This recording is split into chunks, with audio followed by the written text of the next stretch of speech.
स्वर्ग और सतयुग से भी ज़्यादा आनंद कहाँ है। हेलो फ्रेंड्स, पुण्य कर्मों का फल प्राप्त करने मृत्यु उपरांत मनुष्य स्वर्ग में जाते हैं। कर्म फल क्षीण हो जाने पर पुनः मृत्यु लोक में जन्म ले लेते हैं। इसके अतिरिक्त आजकल सतयुग कहें या डिवाइन एरा, इसकी चर्चा भी जोर शोर से हो रही है। भविष्यवाणियाँ कह रही हैं कि कलयुग बस जाने ही वाला है और सतयुग धरा पर उतरने ही वाला है। फिर हर तरफ सुख, शांति, प्रेम, मिलाप का वातावरण होगा। कौन नहीं चाहता ऐसा समय और वातावरण।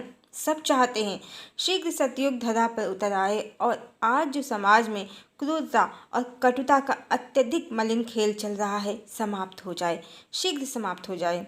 पर क्या मनुष्य की यात्रा इतनी ही है? स्वर्ग की प्राप्ति या सतयुग में जीवन यापन? नहीं, मनुष्य की देह मिली है भोगों की प्राप्ति के लिए नहीं, मोक्ष की प्राप्ति के लिए, अपने सत्य स्वरूप को प्राप्त करने के लिए। स्वर्ग और सतयुग से भी ज़्यादा जो परम आनंद है उसे प्राप्त करने के लिए।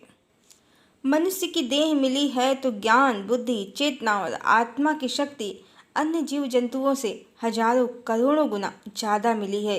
ये मात्र देह के सुखों को प्राप्त करने के लिए नहीं मिली है या किसी आयाम या प्लैनेट में मृत्यु उपरांत भोगों की पुनः प्राप्ति के लिए भी नहीं मिली है, जैसा कि आजकल कॉन्सेप्ट चल रहा है।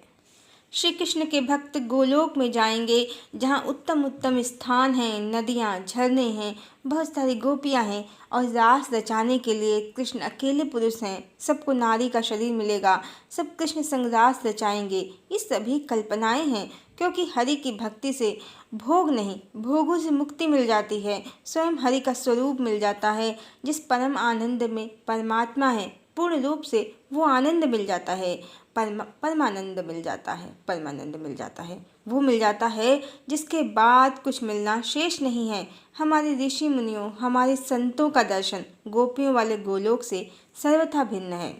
इसलिए यहाँ दर्शन में किसी लोक में सेटलमेंट के स्थान पर स्वयं परमात्मा स्वरूप को प्राप्त करना ही लक्ष्य बताया है। जिस लक्ष्य को प्राप्त करने पर जो परम सुख मिलता है, उसके समक्ष स्वर्ग का सुख और सतयुग का सुख सब फीके हैं। उस अनंत सुख के आगे मिथ्या भोगों के सुखों की कोई गणना ही नहीं है।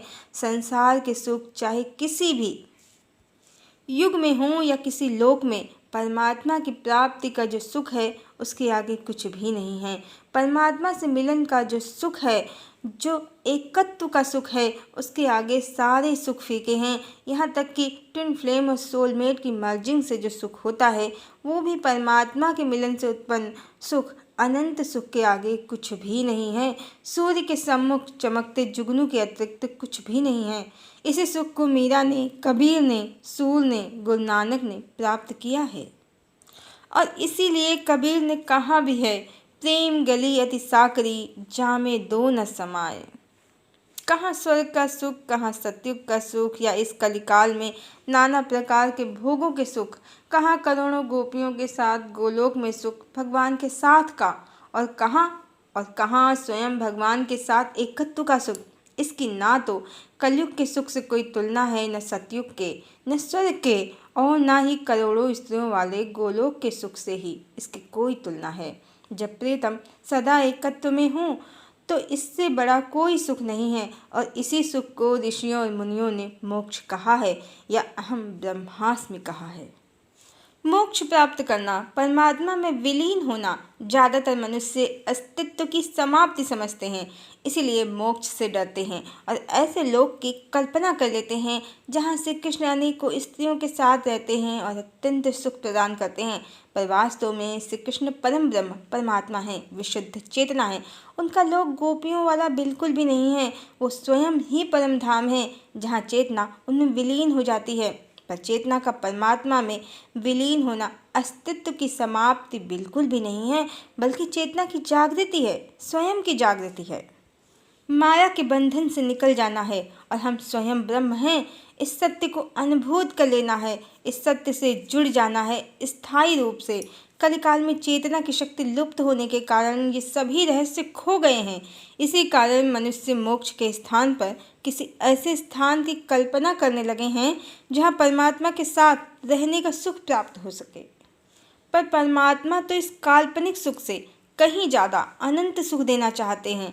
हर जीव को स्वयं की प्राप्ति का, स्वयं में मिला लेने का, एकत्व का, नित्य मिलन का, और जीव झूठे भ्रमों में फंसकर कभी स्वर्ग, कभी सत्यु, कभी गोपियों वाले गोलोक की कामना करते हैं। और सबसे अद्भुत, सबसे सुंदर रहस्य, परमात्मा का रचा हर जीव स्वयं परमात्मा है, पूर्ण ब्रह्म है, मात्र माया में फंसकर स्वयं को पहचानता नहीं है। क्या दुनिया एक कैद खाना है और अल्टीमेट ट्रूथ ऑफ डिवाइन, इन दोनों वीडियो में इस मर्म और रहस्य को पूर्णतया समझाया है। वीडियोस के लिंक डिस्क्रिप्शन बॉक्स में डाल दिए हैं। और इस सबसे अद्भुत से भी अद्भुत रहस्य यही है कि हर जीव ब्रह्म है और ब्रह्म में ही उसकी शक्ति कहें या स्त्री कहें या पत्नी निहित है। हर जीव शक्ति और शिव का सम्मिलित रूप है, स्वयं में कंप्लीट भी है और परफेक्ट भी है। आध्यात्म में कुंडली जागरण की प्रक्रिया को इसी कारण महत्व दिया गया है। सबकी पूर्ण कुंडलिनी जगती ही नहीं है, जिसकी जग जाती है वो ब्रह्म में हो जाता है, उसमें और परमात्मा में फिर कोई अंतर नहीं रहता है। और जो परम सुख परमात्मा को प्राप्त है, परम आनंद की अवस्था परमात्मा को प्राप्त है, वो उसे स्वतः ही प्राप्त हो जाती है। शक्ति कहे या आदि शक्ति, वो ब्रह्म की पत्नी है। ब्रह्म सदा अपनी पत्नी से संयुक्त अवस्था में है, सदैव मिलन में है, पूर्ण आनंद में है, जिस आनंद के आगे संसार के सभी आनंद फीके हैं। परमात्मा निराकार हैं, निर्विकार हैं। इसका ये अर्थ बिल्कुल भी नहीं है कि वो सुखों से रहित हैं, वो शून्य हैं जहाँ कुछ भी नहीं है, बल्कि वो शून्य के साथ अनंत भी हैं, जहाँ पहुँचने के बाद, जिस अवस्था की प्राप्ति के बाद कुछ प्राप्त करने को शेष ही नहीं है। और जिन्हें भी परमात्मा से विवाह की इच्छा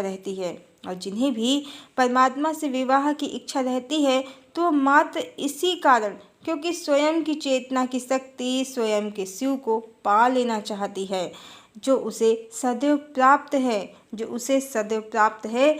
पर माया के अधीन होने से चेतना अपना ये रहस्य समझ नहीं पाती है और ईश्वर को ढूंढती रहती है, जबकि वो स्वयं ईश्वर है, स्वयं ही पति और पत्नी दोनों है, पूर्ण है, कंप्लीट है, परफेक्ट है।